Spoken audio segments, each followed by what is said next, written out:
Insightful, fun conversations with some of the best LGBTQ writers from around the world. The Illusions Podcast. Welcome back into the house of mystery. I'm Al Warren. Mr. Michael Hawley, must be an awful day because you're in co-hosting today. That is correct. Make it a great day, Al. Well, listen, so we've got a writer with us today, and he's got a book out. It's called A Cat in the Act. That's Brian Arsenault, so thank you for being here.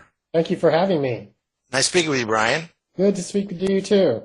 Brian, why would you become a writer? Like, what is it that brought you into this world to decide this is your first book? So, you know, you've had a bit of a life already, and you jump into writing a book. Why?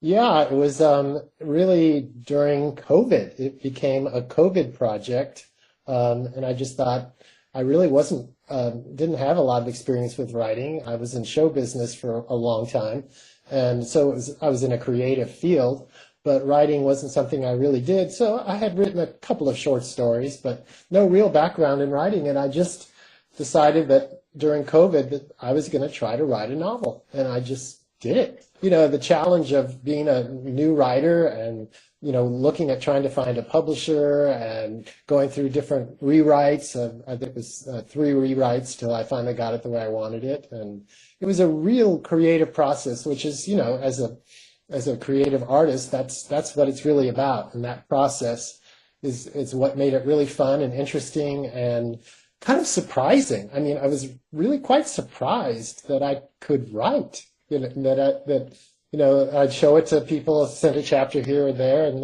they liked it, and that was like, really? Okay, I'll keep going. So that's what happened. Well, you were paying them, of course. Oh, yeah. No, but yeah, I guess you know, in a way, you probably. Well, I'm guessing this, but you probably used a lot of your creativity from being in the stage and acting and singing and doing different things. Exactly. You probably put a lot of that into your writing, I'd imagine. Absolutely. It was a very cathartic experience, too, because I was in New York from 1981 to 1991, and those were the years when the AIDS epidemic took hold. And as a young performer, around the mid-'80s, it really started to affect me and all the people I was performing with, and I started seeing all my close friends, or not all, but quite a few, die. I mean, here we are, young, vital, confident, beautiful, talented people, and all of a sudden, people are getting sick and dying, and it was absolutely terrifying to be in New York during that time. So this is a kind of a cathartic look back at that time, but at the same time, I wanted this book to be entertaining and fun to read, so I interspersed a fantasy character. So there's a real balance of what, you know, the community was dealing with was the AIDS epidemic, but at the same time, the main character has the ghost of his dead cat. Her name is Hobo, and she is, you know, trying to get him back on track. He lost his lover to AIDS, and it's been like a year and a half where he can barely get out of the house. So she comes along, she helps him to kind of refine and get his quote unquote act back together again, restart his career in show business, and also begin to maybe look for, you know, love again and trust in love. And so she's sort of the character that keeps it light and going, and but all the experiences and all the people that show up in the book are kind of combinations of people that I remember and things that happened to certain people or to me. So it's absolutely drawn on all my years in New York. So the cat could speak? The cat speaks. She appears very quickly. So I'm not really giving that away. She appears right. Basically, the opening of the chapter 1 is he has to put his favorite cat down after, you know, losing his lover a year and a half ago. His name is Matthew. He has to put his cat down, and that's just the last straw.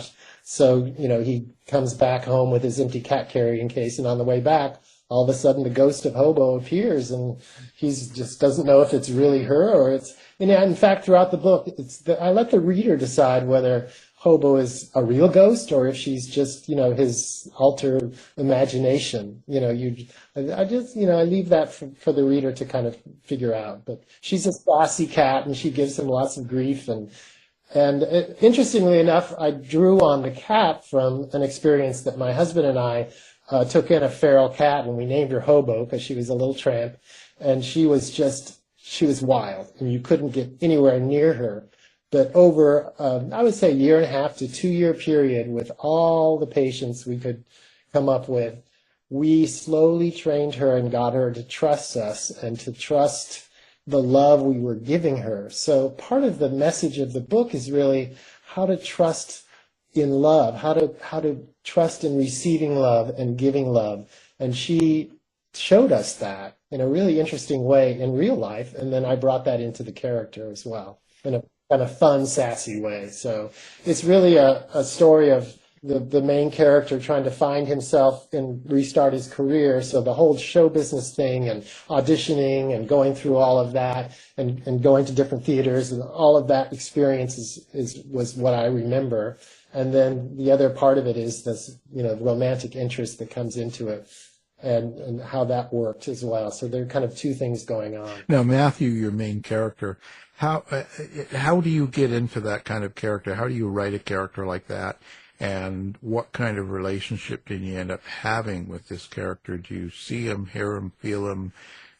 Is he like a friend, or how do you describe that experience? Yeah, I absolutely saw him exactly how he looked, and that's kind of described in the book, and could actually even hear his voice. And the funny thing is, the people who have read the book, they just talk about it like that's me, and I'm like, no, that's not me. This is not a memoir. This is a character that the thoughts that he has and things that he kind of comes up with about his experience of being in show business and sort of the difficulty of that are definitely thoughts that I had. So I kind of channeled into Matthew some of my feelings about show business and how the ups and the downs of it. But he's actually a combination of maybe 3 different people, and his attitude and things that he's attracted to and things that he does is actually from stories of people that I knew at that time.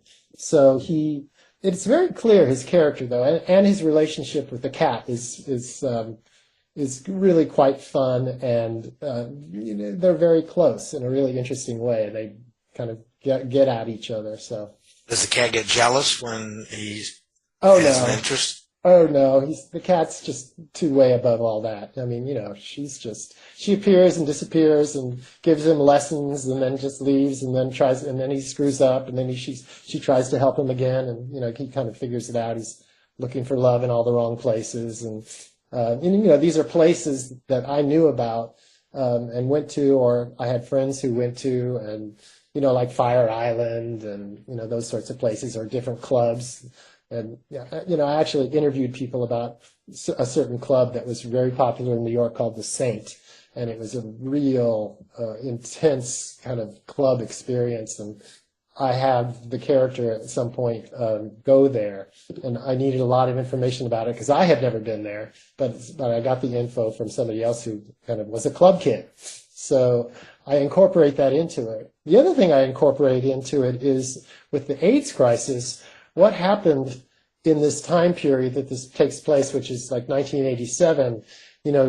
Previous to that, they started using AZT, but people were, not even, not living. They were dying even with the AZT, and the government wasn't really supporting. I don't know if you remember those times, but it was a really tough time. Nobody wanted to hear about it or support AIDS and research, so at this time, at this juncture, the gay community started to really fight back, and they created something called ACT UP. And I don't know if you are familiar with that or remember it, but that was something where they started to protest, and I incorporate that into the book too. So this is sort of a pivotal moment where the gay community is not just going to be victims from this illness. They're going to actually stand up and fight back and, get strong and demand the money and resources they need. So I injected this whole situation with these fictional characters. So the fictional character Matthew goes to an ACT UP meeting, and that ACT UP meeting goes to the ACT UP first protest that happened downtown in Wall Street.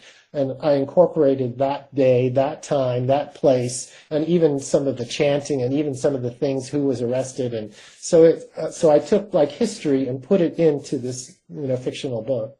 Question on that is Magic Johnson. I think that's probably what caused other people to, let's say, shake up, right? Understand? Yeah. Was that around that same time, or was that a few years later? It was a few years later. You know who really hit home in 1985 was Rock Hudson. Do you remember that? Oh, that's right. Rock Hudson. And Doris Day was hanging by his side, but he was looking really gaunt and awful. And all of a sudden, somebody who was really famous got AIDS. And it was just a shock to everybody. And all of a sudden, AIDS became very well known. But it was a really, really difficult time because people were so afraid of it. And, the main character gets into some of that too, with his family's afraid to have him around and things like that. Or people don't want to go have brunch at your house because they don't want to be in the same room with somebody who might have AIDS. So that aspect is put into it too. Yeah, both Mike and I are very old, so we were around. That's right. We were all there. But Well, as a matter of fact, I went to Michigan State University, and my freshman year was going to be the senior year of Magic Johnson. So, but of course, he went to the pros his junior year, so I missed the guy. So that right there is probably why I remember that more than Rock Hudson. But now I remember Rock Hudson, yeah. Well, I think the big difference too is to see Rock Hudson when it came out, and then he had AIDS and all this stuff. The public kind of went on, well, he's fooling around with men and all this stuff. So it was kind of it was still sort of isolated to the gay community. Whereas with Rock, where when you get into Magic Johnson, all of a sudden, oh, he's a straight man. How did he get it? How did he get it? Yeah, right. That was kind of a shock to conservatives that thought, well, it's a gay disease. Yeah. It's fine if all the gay people die, but all of a sudden the straight people are getting it, and children, black and white. Yeah, the concern of conservatives all of a sudden changed the Reaganomic sort of idea, Yeah. Right. He wouldn't even say the word, right? It was like, well, it's a gay disease. It's not his concern. So right. And that was so frustrating for the gay community. And this is why ACT UP started. Yeah, I like to ACT UP. They used to go into churches, Catholic churches, and throw condoms in the.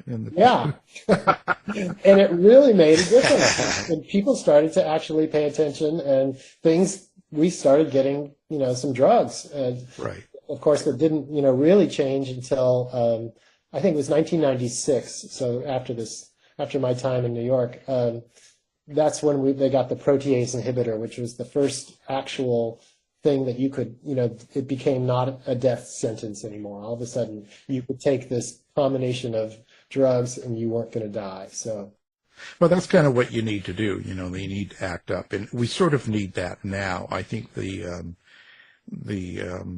country needs really strong left activists that do things like that, but seems to be a different time. So yeah, I think the left activists, they don't agree with each other, so they're arguing, and that screws things up because the right's just crushing them. Yeah, it's terrible. It's terrible mess right now. Well, that's actually, it's funny that with ACT UP, it's the first time I actually have thought that I thought of, Matthew, getting his act together, but I never thought about actually how the word act is used also with ACT UP. There's a character in the book. His name is Gabriel, and he's like a very flamboyant kind of Creole queen, and he's the one who gets Matthew to come to the ACT UP meeting. So he's another character that's really quite funny and sort of outrageous, and again, a combination of like three different guys that I knew in New York, and how difficult it was to be black and be gay in New York. It was, you were struggling with not only being gay, but the discrimination of being black. And the gay community was not as accepting of black men. That, it was all the good looking straight white guys or gay white guys. So this character is really kind of an interesting character who comes in. He's a friend of Matthew's, and he's sort of outrageous. Do you find it difficult writing a character of a different culture like that, like a black character? I really didn't. I really had fun writing his character, and it absolutely was not. Like Matthew, there's definitely a part of him, and then the love interest, his name is Christopher. There are parts of me in Christopher and parts of me in Matthew, but there really isn't a part of me in Gabriel. But because I knew and was really close to these people, I knew how to write that dialogue, and I really kind of understood what that was about. It was, really pretty, I don't know, it just came to me pretty easily.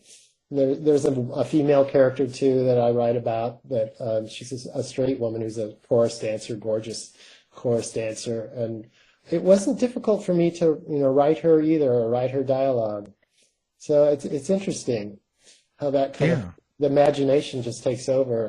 And it's based on really, experiences of people and what I took from those people.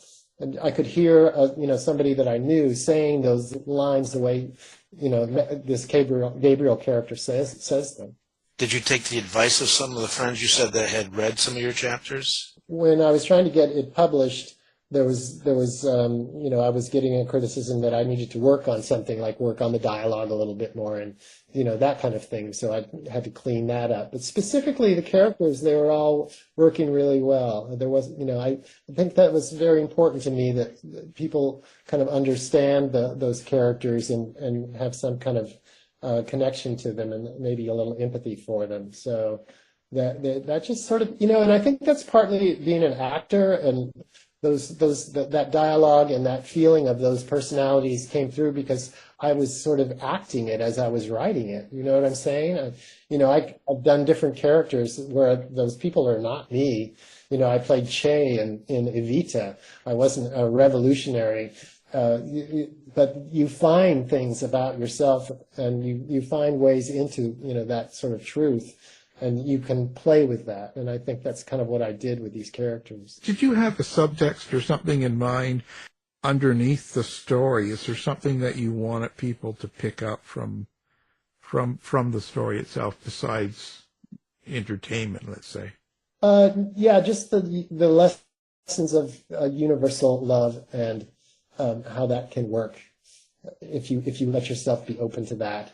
And just if you let yourself, be confident enough to understand that you really can do what you want to do. So it was a real journey of discovery for Matthew to, stand his ground and to go and, seek out what he actually was really born to do. And the process of doing that was, its own reward. So it was, it's fun in that way and uplifting. I don't think there was anything really deeper into the subtext than that. How about words, as in, how through the decades, there's the appropriate things to say, ways to say.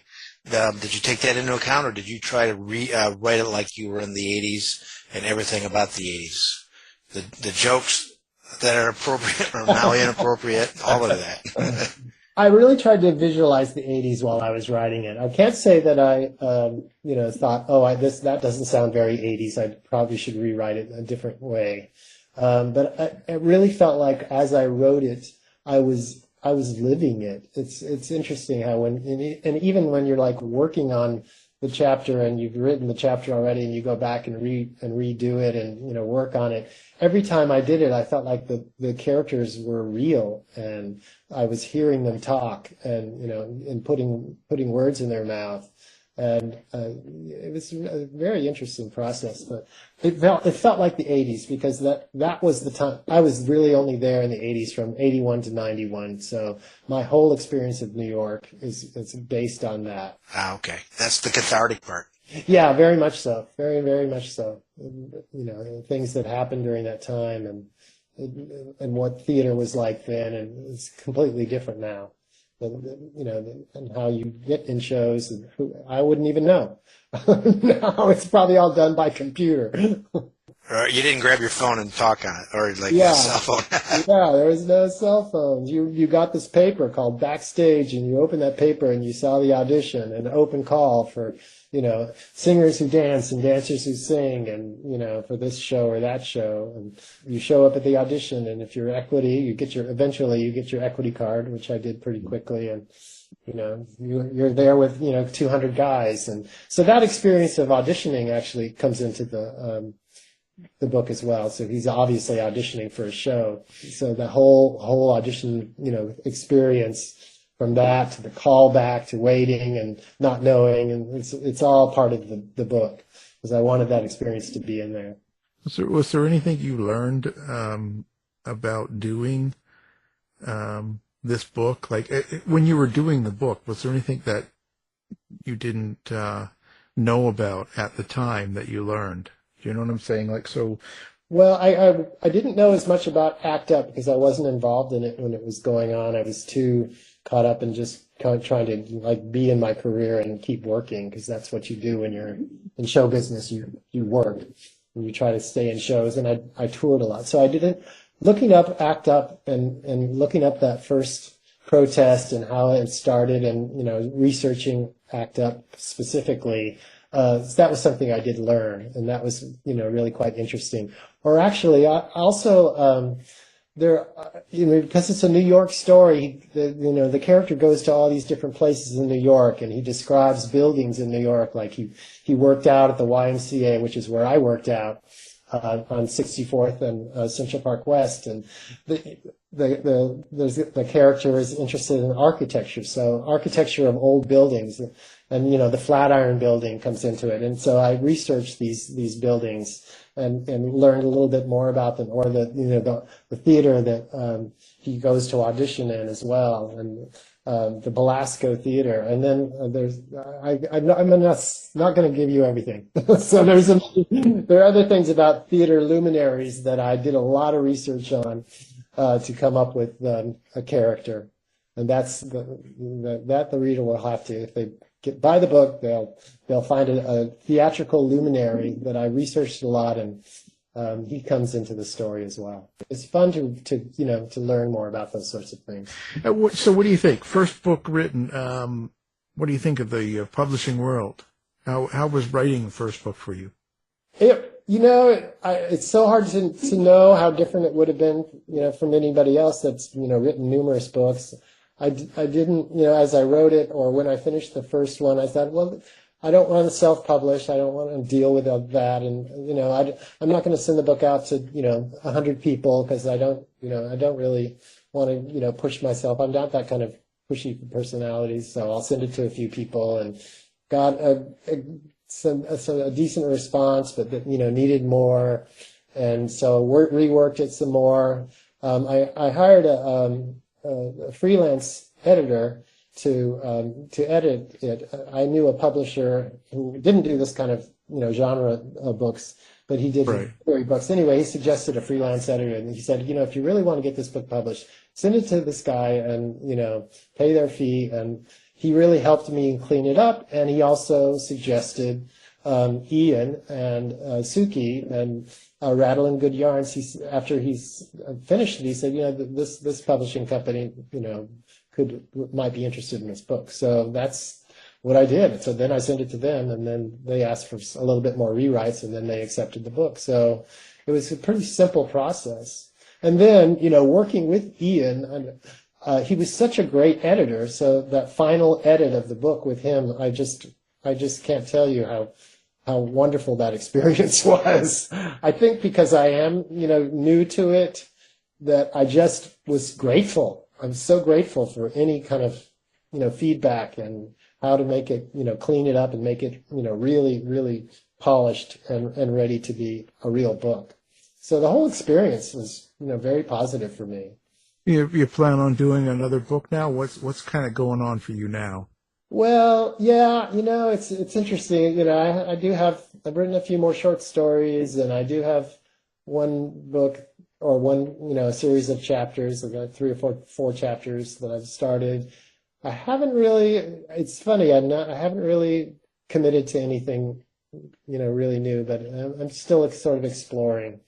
And, people are saying, oh, write the sequel to this book. And I'm like, no, I think this book is really what I want it to be. And I'm, looking at other things. But I do think that I sort of have the bug, and I will keep writing. Right. So who are your inspirations in the writing world, or do you have any? Gosh, that's a really good question. I can't, who is actually, and he doesn't write anything like I wrote, Christopher Isherwood was an incredibly wonderful writer, a literary writer from really the last, he came about in the 30s. He actually wrote the Cabaret. It was originally called I Am a Camera, and he wrote that. And so that was a big claim to fame for him. And he wrote a bunch of other really interesting books, and they also had a spiritual side to them. And he followed a Swami, an Indian Swami, and I was fascinated by that because the other thing that I got involved in was yoga. And so I was fascinated by that aspect of Christopher Isherwood. And actually, yoga comes into the book as well. So one of the characters is into yoga. So I bring yoga into the book. Of course. Of course. After I left show business, I became a personal trainer and a yoga instructor. So I led retreats and did a lot of training. And it was a really good career. I'm retired now. But yoga definitely came into it, and yoga comes into the book as well. But Christopher Isherwood was a fascinating reader. I've read all his books, and I would say he's a mentor of mine. What about Mike? Yeah, that's right. I write about serial killers. I don't read a lot of serial killer stuff. I like romance novels, and which is kind of fun and fun things. Right now, I'm reading the Dalai Lama's Cat. I read other cat books. Oh, okay. My husband is cat crazy. We have 2 cats, and we like our cats. So right now I'm reading it. It's a really fun book called The Dalai Lama's Cat. And again, I got into yoga, and I got into Buddhism as well, and so it fits for me. And some of that philosophy comes into this book because the Matthew, the character Hobo, brings in these philosophies, and he also his romantic interest is somebody who is into yoga and things like that. So all of that gets put in the book too. I just it's grist for the mill. I just shoveled it all in. Nice. I think it all kind of comes together in a good way. And I must say, the book, when you kind of complete a book, it does teach you something. All the sort of the lessons about that are in the book, somehow they came through me, and I put them on the book, and I was like, oh yeah, okay, that actually means something to me. So it's kind of it's an interesting process to bring that through your body. It's almost like channeling all this stuff, and then the outcome, you look at it and it actually means something to me personally. Okay, so let's talk a little bit about where people can find you. Do you have like a website? Do you have social media that you like readers to maybe interact with you? Give out all your details. I'm on Facebook, and my name is Brian Arsenault. And I don't have a author webpage, maybe because I'm a new author. So I'm happy to be friends with anybody on Facebook and talk about the book. But that's really the only kind of platform I'm on at this point. I'm going to get started and maybe get onto Instagram as well. But I'm not a real techie person, so. Oh, come on, get on TikTok and start dancing. Yeah, exactly. Right? You got all that experience. Yeah, hopefully I'll get on Instagram. It's been fun doing Facebook and putting up the book and things like that, and I've gotten a really nice response from a lot of different people, so that's been fun. Do you have a website then, or? No, I don't have a website. I'm on Amazon as an author. Well, we'll put that up, or we'll put the publisher's website up, so people can find you. Well, we really appreciate you coming on the show and talking about your new book. And, of course, the book is called A Cat in the Act, and the writers are guest, Brian Arsenault. So thank you for being here. Thank you so much for having me. It was really fun to do this. I really appreciate you guys. Nice speaking with you, Brian. Nice speaking with you, too. This has been a production of the House of Mystery Radio Show. To find out more about our show, guests, or hosts, go to our website at houseofmysteryradio.com.